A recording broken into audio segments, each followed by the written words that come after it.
Okay, so we're gonna unbox this Northlander train set by Roco right now.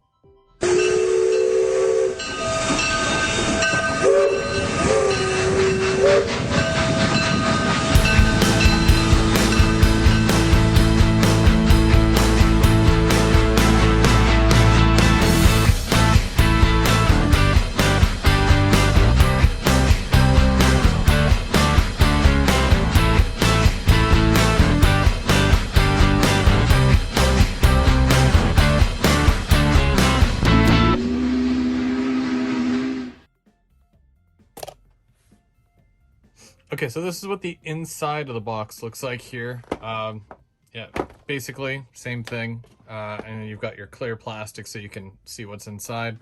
It's not as decorative, but allows you to see that the train is fully in there. And when I take the shell off there, or the lid, that foam insert goes with it.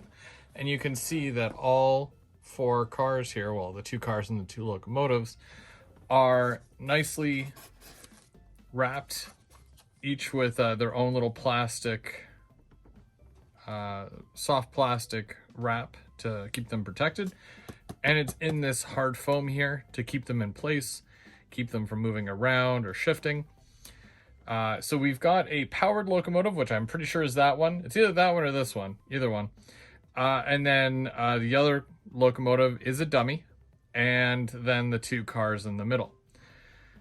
Each of them are decorated with the Ontario Northland road name with the chevron, the Ontario flag, and the trillium with the rail service there. Very nice. And then you've got, obviously on the locomotives, it says Northlander on both the front and back, and I'm pretty sure it's on both sides. So I'm going to remove these each one at a time here, and we'll take a look. Also, there is a little bits bag here, which do come with what looks like a couple extra little detail parts. There's a horn and a couple of different couplers and what looks like windshield wipers for the locomotives. And we'll take a look at that. Okay, so we're going to start with the locomotive up here. It's actually very light, so this leads me to believe that this is the dummy. Now, it does still have a little bit of heft to it, but not as much as what, you know, a powered locomotive would have. And just got some foam on there, but that's okay. Yeah, I'll need to put the windshield wipers on. There's a neat kind of coupler cover there. And on this side, we've got the spring-loaded diaphragm and what looks like a coupler. And it looks like it's powered too. So that should even give the cars in the middle light, which is kind of neat.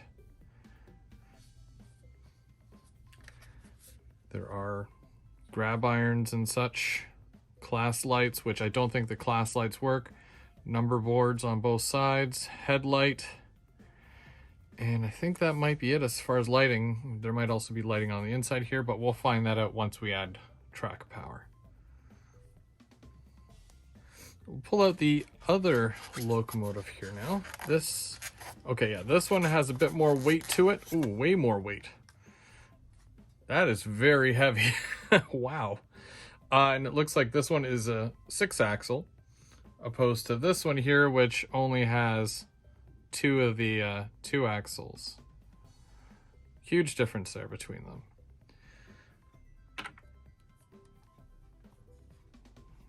Again, number boards. This is 1981, and the other locomotive is 1981. So they're both 1981, which that seems kind of, I'm not sure if that's accurate, if they all just go as one and both of the locomotives were labeled like that. So I'm going to check that out.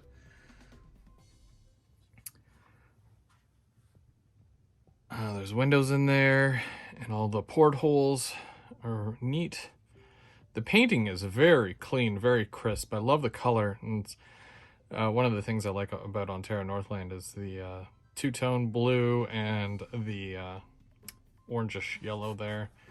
Again, the spring-loaded diaphragm for those turns, and of course the coupler, which is kind of weird as well. This one does have the headlights, or I guess those are technically ditch lights, and the headlights up here. There's little bits of foam all over it. I don't like that, but I'll clean it off so it looks nicer. Now, this is the DC version, and the DCC sound version comes with lock sound. So I'm going to eventually open this up, and I'm going to want to take a look and see how everything is connected here so that I can potentially add sound to this if everything goes well and works on the layout. So that'll be fun to try. Next up, we'll look at the two cars, which are also really light. They got the spring-loaded diaphragms on both ends. It says Car B.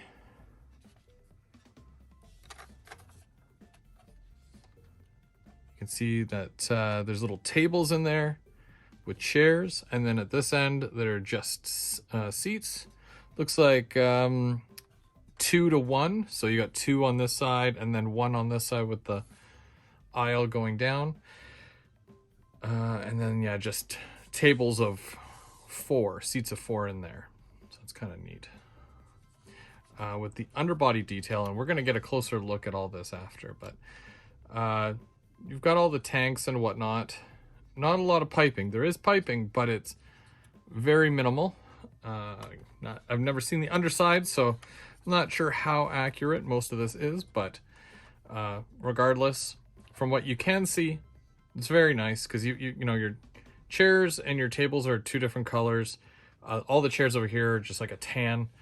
I like how the door is silver, and it looks like it's coming out. It's like protruding a little bit, which is nice. And then you got your separately applied grab irons as well. And of course, with this last car here, this is the last one. Also not a lot of heft to it, but this is car A. This also has not too much weight to it. And on the inside, you will notice that there are just a lot of seats, rows of 3, and they are all sectioned off. So this side here basically is the walkway, and then each little room here has their own private seating to it, which is really neat.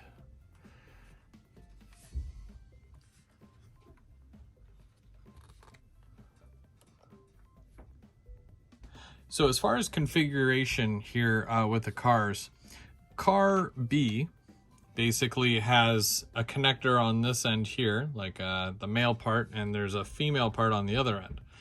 The locomotives both have a male part, and this has 2 female connectors. So technically you can connect just the 3 cars. So you have the locomotive with the B end and the A car, or you can add this one in as well to have it as the locomotives with the 2 cars, which is pretty neat. Yeah, not everybody likes to run a long train, or if you don't have a huge layout but you still want to run it, you can have the option to run either or. Now, as far as the connection, I've never seen this kind of connection before, but I'm going to try, and it just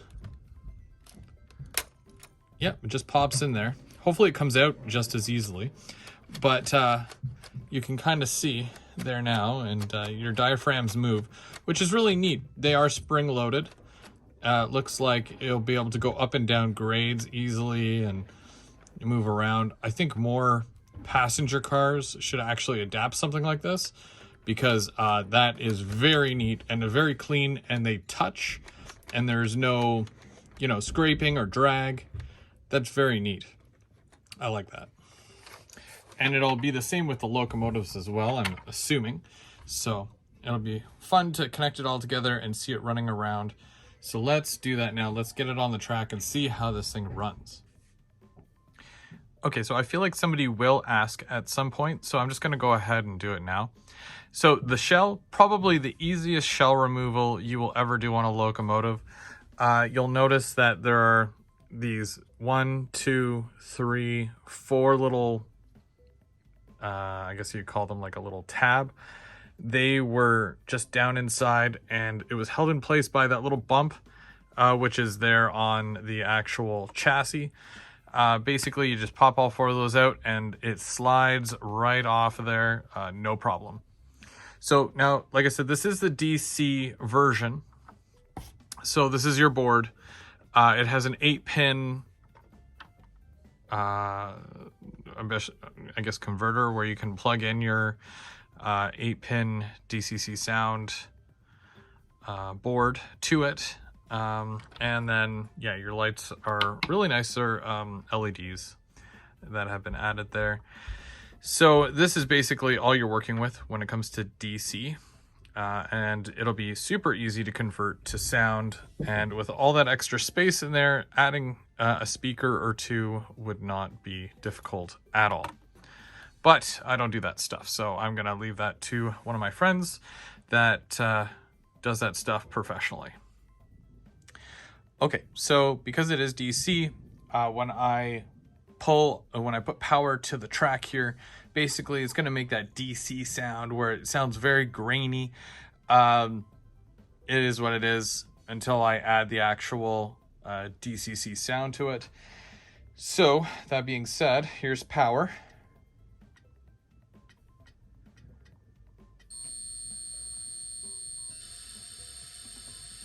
Yep. So now, because I'm using it on a DCC system, basically what I need to do is I have to put my controller to 0, 0.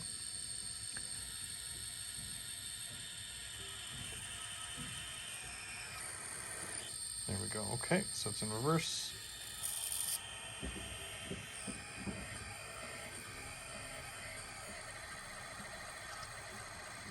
This will definitely need a break-in period because I'm on speed step 24 right now and it's barely moving.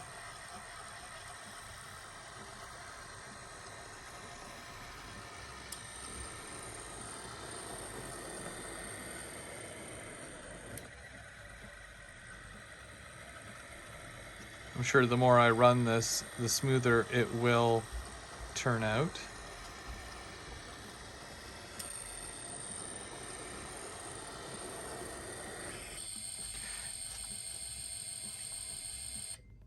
Now, also, you're going to notice that, well, I did turn off the power so it would stop making the sound, but the number boards do light up and the ditch lights do light up as well.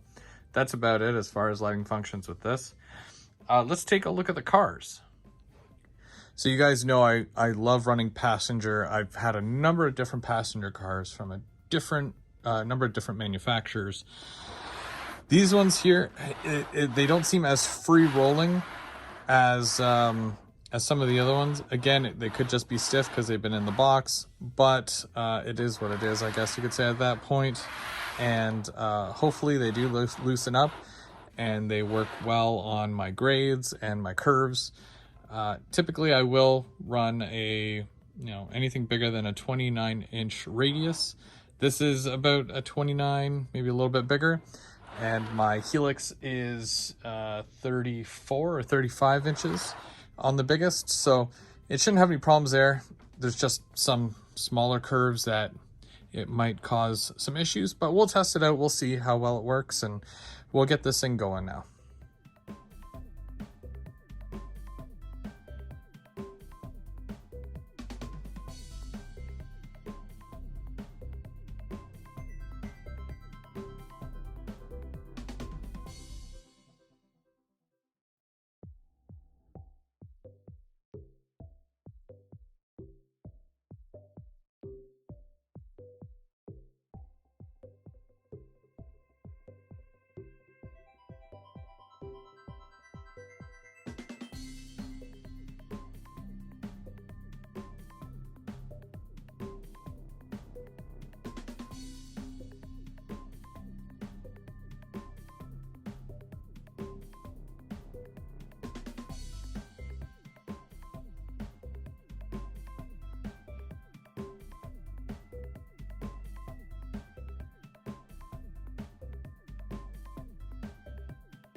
And we're back. So I've got the Northlander parked here. Just want to go over a couple more things with you. So basically it's a $500 set, more or less. It is a DC locomotive, and I normally justify things by breaking it down. So if the locomotive is $200 and each car is about $100, it's about $500 right there. So when you compare a passenger car from Roco to, let's say, a Rapido, a lot of the older Rapido cars were a lot closer to $100. You would get roughly about the same thing, although these cars don't light up. So I wasn't particularly a fan of the fact that they don't light up. They would look so much nicer if they did, especially because you do have power going from the front end to the back of the locomotive to light the headlights. Again, the operational, depending on if you're going forward or back, it will switch from red to white, which is really neat. There is a bit of light bleed, which I can fix. Not a fan of it, but I can fix it. And yeah, I gotta add DCC and sound, but that's not a problem because it's just an 8-pin board that's in there, like I said. As for everything else, it runs really smooth. I'm really happy with it. The weight of the locomotive is awesome. The diaphragms are awesome. It connects and disconnects fairly easily. So I'm really happy with its function. And yeah, she's smooth. Definitely worth it if you're a fan of the Northlander, Ontario Northland, Canadian trains. Long passenger trains like this one here, collector sets, stuff like that. This one might be for you. I know I love it. And the more I run it, I think I'm liking it even more every single time. So, but that is the unboxing for the T-Train, the Ontario Northland Roco Northlander set. I'm Go Veer Go Home. Thank you so much for watching, and I've got a train to catch.